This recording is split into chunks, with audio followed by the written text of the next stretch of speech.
Warga di Banjar Dukuh, Desa Tangkas, Kecamatan Klungkung panik setelah 4 unit rumah semi permanen dilalap si jago merah pada Senin 18 September.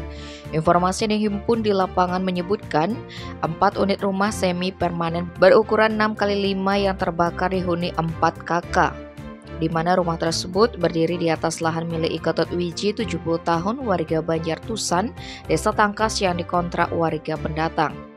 Kebakaran itu pertama kali diketahui salah satu penghuni rumah bernama Mina, 60 tahun, asal Bondowoso. Saat itu Mina yang ada di dalam kamar mandi mendengar seperti suara benda terbakar. Setelah dicek ternyata api dari arah tebing dan menjalar ke kandang kambing.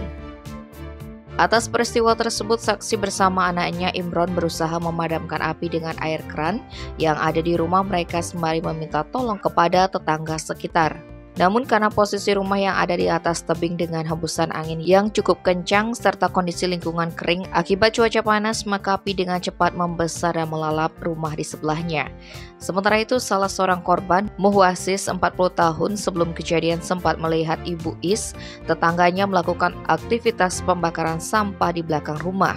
Kasat Pol PP Klungkung Dewa Putus Suarbawo mengatakan bahwa setelah menerima laporan, ia langsung menerjunkan tim pemadam kebakaran Klungkung ke TKP dengan 3 unit armada. Tidak ada korban jiwa dalam peristiwa tersebut, hanya saja korban mengalami kerugian mencapai 30 juta rupiah karena rumah beserta isinya hangus terbakar. Tim Bali Express melaporkan.